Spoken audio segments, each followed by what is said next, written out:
With each loser that unfollows me, my fan base is purified. Focus. Like with any other problem in life, the best approach is to focus on the problem and get your definition straight. That means answering these here two questions in order. What does it mean to lose focus, and why do you lose focus as how we've defined it? Let's start with the why. The what. Here's how I'm going to define losing focus. When you spend time focusing on something that isn't what you're trying to focus on. During this time, you have lost focus. We're trying to minimize the time you've lost focus for. Like if you're trying to do homework, you're just trying to get your stuff done, but the phone is really distracting. You've lost focus when you use your phone to do stuff that's not the thing you're trying to do, which is the homework. This might seem kind of redundant. Why am I talking about something you already know? But clearly and carefully defining a problem often reveals its solution. I'll demonstrate that in a second. We're going to call these things distractions. Distractions are activities you lose focus on. Activities or things. So like your phone is a distraction. Now, when there's a distraction event, I'm going to call it a very technical way of talking about this problem. Like let's say this pen is a distraction. When I see it and start interacting with it, my focus is pulled to the pen. You can only focus on one thing at a time, right? So instead of the homework, it's now focused on the pen. And now I'm engaged in a distraction event. Within this distraction event, there's two variables: how long and how often I'm losing focus for. If my distraction with the pen lasts only a few seconds, right? As most things on your desks do, they don't entertain you for that long. It's like a few seconds, like, oh, hey, this pen is cool. And then I set it back down. It's not really a problem. But if it's happening often, right? Like every 5 or 10 minutes, now all of a sudden it's a problem that time starts to add up quick. Not only that, but distractions chain into each other. So I could be looking at the pen. This causes my mind to be moved into a different state, or it just starts to notice shit around the room. And then all of a sudden I'm distracted for, 5-10 minutes. It gets set to a wandering state instead of a focused state. This pen, even though it's small, it could be the gateway distraction. These two variables respectively, they're controlled by what I'm going to call the distraction potency and the ease of access to the distraction, right? Here, just by exploring the definition, we've already found our first solution. Potential solution. If I lower the ease of access to distractions, they happen less often, and so less time is spent in a distracted state. For example, if I'm being distracted by this pen a lot, I can just put it 2 minutes away or whatever, then the ease of access is lowered. So it happens less often. Distractions that are harder to get to distract you less often, resulting in just less time being distracted overall. Let me show you how I've applied this solution to my work. Sign out of Google, Discord, anything that has a big red circle that tries to get you to click on it. Sign out of it. Sign out of all accounts. Make it completely anonymous and make the computer know nothing about you. So these big technology companies can't use that information to try to grab your attention. This also just makes it harder to access these distraction sources, right? It decreases the ease of access. You turn off your phone and put it in another room. These are the pretty basics, right? I'm going to make this graph here and call this time. And the y-axis is going to be like the distraction paying a strength. So maybe when you first sit down and start working, you have a pretty strong paying, like I want to go watch TikTok or Twitter, right? But if you just ignore that for like 5 or 10 minutes, it actually pretty much disappears and you forget about wanting to be distracted in the first place. Maybe that's after 5 or 10 minutes. And then maybe another 20 minutes, there's another pang. But they get smaller and smaller, and then you're pretty much clean for like hours, Maybe there's another one. But if you just ignore that, it keeps going away. This same phenomenon happens with long distance running. When you're running, you get the pang to stop and slow down. But if you just ignore it, it kind of goes away. Same thing with being hungry. If you feel super hungry and you just ignore the pangs, they kind of start to peter out and then eventually disappear. And your body just understands like, okay, it's not time to eat food right now. That was just a little side note about this pull to be distracted. Unfortunately, I don't think you can really control this distraction potency without deliberately crippling your free time or just making the distractions you have shittier in quality always. I think this can be a bad thing if you actually appreciate these distractions when you're not trying to work. You wouldn't want to make your TikTok horrible or whatever just because you want to focus sometimes, right? If you just make the ease of access lower and adjust how shitty you make the ease of access based on how bad of a problem it is. So this is something that you tune and observe over many days of trying to work. If the first day just signing out of your Google accounts and Discord accounts doesn't work, then maybe you turn off your internet while you do work as much as you can. Makes it a little bit harder to get into those things that distract you, right? You tune this. However, you can get pretty far viewing yourself as a rat in a cage, right? Or a rat in a science experiment. This is essentially you're treating yourself. You're treating yourself like an animal and you're trying to design your environment so that distraction happens less often. It's a very like Tony Stark way of viewing things, where you solve problems that are probably much bigger with engineered solutions that kind of work for the moment. You're playing games with yourself when you do these kind of tricks. I'm not saying that's a bad thing, because this does technically work, but you're kind of addressing behavior that emerges from a deeper source, and so you're going to constantly be putting out fires. You're going to constantly be adjusting your environment and everything around you so that you get distracted less. And eventually, when you defeat these methods you have for avoiding your distracting behavior, for example, making it so your password autofills on these platforms so the ease of use is not as bad. You'll do that when you really want to be distracted and you're trying to work. It's a never-ending pile of problems, and you might be okay with that, right?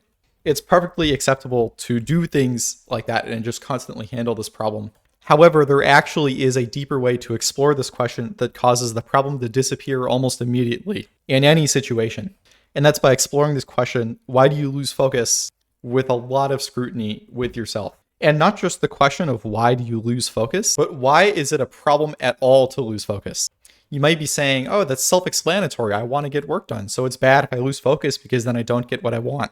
A very, very tricky assumption has come up in that explanation. Here we have our imaginary answer. Losing focus means I don't get what I want. Not getting what I want is bad. This is a problem. Now, here's the tricky thing. What you want, actually, if you really sincerely look at yourself and your own mind, you want to be distracted. Let me explain. So in that sense, you are getting what you want. I'm going to convince you of this by going through a few points. We rarely know at all what we want in the first place. What makes you think you know what you want? Why are you so presumptuous to assume that you want to just do your homework or whatever you're trying to do, and that's the only thing that you want? You probably also want a lot of other things. You want respect, you want to be important, you want to be liked, to see interesting things in the world. I'm not saying directly that you want these things right now, but that these are other plausible wants you could have. And what's happening is these wants are causing you to be distracted. These cause the distraction pangs, which cause the behavior of being distracted. You want to see interesting things in the world, so you go on TikTok. You want to be liked, so you go on Instagram to see the likes that you're getting. These human-based needs are addressed by these attention-pulling platforms and just make it easier for you to get what you want, really. So what is the antidote to this problem? Because really what I'm saying effectively with this is that it's not a problem to be distracted because you want to be distracted. And again, let me clarify. You might respond by saying, no, I don't want to be distracted. What I'm saying is you need to approach this like you don't even know what you actually want. Because what you think you want is almost certainly still caused by these based motivating things, except you're kind of applying them to your own self-interest. Let me explain again, because that's a weird thing to say. You have some conception of right and wrong. You want to have fun when appropriate. This is the super ego. Don't worry if you don't know what that means. It's just terminology for your conception of what you think is right at any given moment, and what you think is wrong and bad, which kind of outweighs right things as a motivator. But I digress. Being distracted, harming other people, you hopefully think that's wrong. If you don't, the world is actually a lot more open to you. You could become a crime lord or a loan shark. You have a lot more career opportunities if you don't care about harming other people. The unfortunate choice is your options in life are actually a lot more boring if you have empathy. But this whole battle within yourself of right and wrong, where you're thinking to yourself, oh, I really want to get my work done, but this wrong thing that's distracting me, it's pulling me away, so I need to battle the wrong thing within me with these techniques that cause me to be distracted less, remove temptation, all of these things. This battle is completely manufactured within yourself. And actually, if you approach your behavior with the knowledge that you don't understand what you want, and you just observe your behavior and you assume that that's what you want because it's what you're doing, then that means that you actually want this battle of right and wrong, of being focused and being distracted. You want to have this constant fight with yourself where you're distracting yourself on your phone and then you're doing the work you're supposed to do and then distracting yourself and you're trying to remove the distraction. You want that fight. You just want that to happen, and that's why it happens. And really noticing this within yourself can make it instantly disappear.